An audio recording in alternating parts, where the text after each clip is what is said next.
Before we begin, please support the channel by subscribing, liking, and sharing this video. Constructive discussion is always welcome, and we invite you to share your views and insights in the comments. The AI market rally, from macroeconomics to micro-realities. This video presents a direct informational narration of the source document. Today, we are unpacking the massive tech rally, tracking the momentum from macroeconomic data all the way down to specific corporate balance sheets. Okay, let's look at the agenda really quickly. We'll be taking a macro to micro funnel approach to understand the market's current behavior. We're starting with the Goldilocks macro backdrop, moving into the broad market AI surge, examining the mechanics of the gamma squeeze, and then looking closely at AI infrastructure pivots, the very real high cost of AI, and finally, the commercial space expansion. Starting with Section 1, the Goldilocks macro backdrop. The U.S. economic data for April set a clear fundamental foundation for this recent market rally, directly influencing the Federal Reserve's monetary policy outlook. Looking at the numbers, in April, we saw a massive surge in non-farm payrolls, with 115,000 jobs added. To put that in perspective, this absolutely shattered the expectation of just 65,000, creating the strongest consecutive growth we've seen in nearly a year. While the tech and information sectors did continue to see layoffs and federal government employment actually shrank, this growth was driven heavily by strong demand in healthcare, transport and warehousing, and retail. Plus, construction saw a second month of recovery, with data center construction projects explicitly noted as a potential driver for labor demand this year.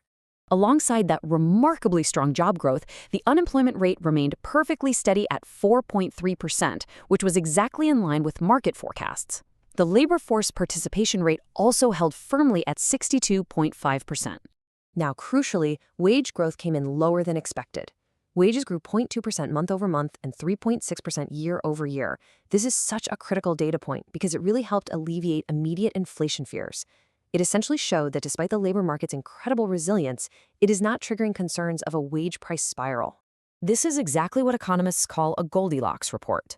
The employment growth is sufficient to support economic expansion, but wage growth is moderate enough to prevent the economy from overheating, which would otherwise force the Federal Reserve to tighten monetary policy even further. Because of this perfect balance, the market reaction was highly positive. U.S. stock index futures held their gains, the dollar weakened, and somewhat counterintuitively, Treasury yields dropped rather than rising. Notice how Trump once again held the 4.5% red line on yields, giving the Fed room to maintain rates unchanged for longer without any immediate urgency to cut them. Moving to Section 2, the broad market AI surge. Transitioning away from the broader economy to the stock indices, the market has seen a massive surge, particularly in AI concept stocks led by semiconductors and large tech firms. And this chart brilliantly illustrates why. The S&P 500 has marked its sixth consecutive week of gains, rising 2.33% for the week, while the Nasdaq rose 4.51%. The core driver making the market increasingly frenzied is simply corporate earnings. S&P 500 Q1 earnings surged by 27% year over year. This represents the fastest historical earnings growth since the fourth quarter of 2021. So this isn't just beating expectations, it represents a historical level of earnings revision. The market is aggressively repricing just how high the AI cycle can push U.S. corporate profits, rendering many traditional valuation metrics temporarily ineffective. Let's look at Section 3, Gamma Squeeze Mechanics, because it's not just the fundamentals at play here. Let's look at the technical options market mechanics that are heavily amplifying this tech stock rally. We are currently seeing a typical gamma squeeze feedback loop. Here's how it works. As retail investors and traders frantically buy call options to bet on new index highs, market makers are forced to continuously buy the underlying stocks and index futures to hedge their own risk. This relentless buying pushes prices even higher, squeezing short sellers and effectively forcing institutional capital to chase the rally. To really put this into perspective, consider the staggering $2.6 trillion notional value of S&P 500 call options traded in a single day last Wednesday. This massive liquidity and fear of missing out has just completely crushed technical resistance levels. For instance, the tech-heavy QQQ index opened directly above the $700 monthly and yearly resistance. Even major investment banks like Goldman Sachs had been calling for an overbought flash crash, only to sit back and watch the index push right past 7,400. Let's move to Section 4, AI infrastructure pivots. We're going to see how this macro environment builds into specific corporate maneuvers. There are massive capital and strategic alignments happening as companies reposition themselves to capture this AI momentum.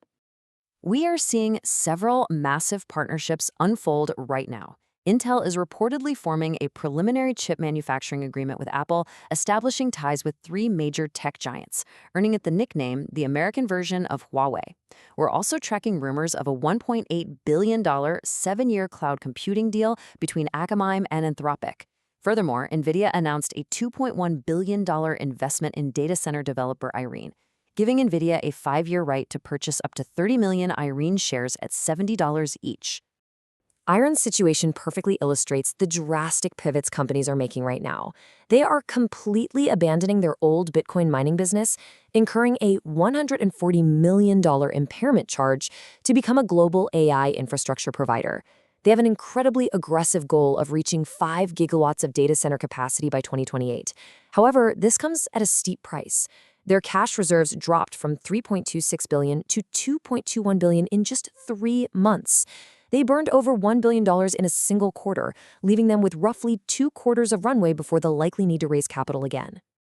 Which brings us to Section 5, the high cost of AI. This is the underlying financial reality of the AI boom. Building the future is incredibly expensive, and companies are really feeling the weight of these rapid expenditures. Now, look at the underlying financial disconnect we're seeing in companies like CRW. On the surface, it's a standard high-growth AI story.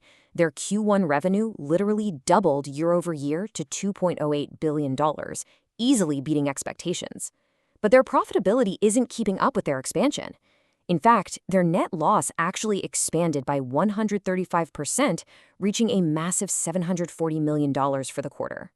The breakdown of these costs is simply staggering. CRW's technology and infrastructure costs surged 127% to $1.27 billion.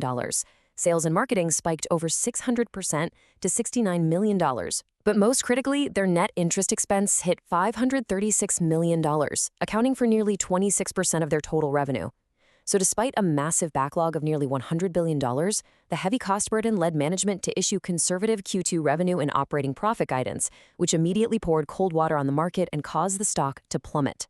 It's hard to say whether buying now is catching a falling knife or getting on board a backing vehicle. We are also seeing AI disrupt existing business models from the inside out. Cloudflare, despite reporting strong 34% year-over-year revenue growth and beating earnings per share estimates, announced a strategic 20% workforce reduction. The company emphasized this was not standard cost-cutting, but a strategic personnel adjustment based on how AI is fundamentally changing the way work is executed. This, combined with slightly weak Q2 revenue guidance, triggered a panic sell-off in the stock. Finally, let's transition to Section 6, Commercial Space Sector Expansion. This is the final sector seeing significant capital inflow and structural transformation right now. Rocket Lab saw its stock surge over 34% after releasing Q1 results that beat expectations across the board, with revenue growing 64%. The company released a flurry of positive milestones, securing its largest ever launch contract with a confidential customer, partnering with Raytheon for a space defense project, signing a $30 million hypersonic flight test agreement with Anduril Industries, and planning to acquire the robotics company Motive Space Systems.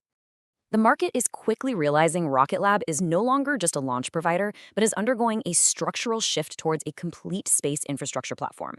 Their order backlog has reached $2.2 billion. Before SpaceX officially goes public, capital is pouring into Rocket Lab as the purest and most representative public market proxy for the space industry.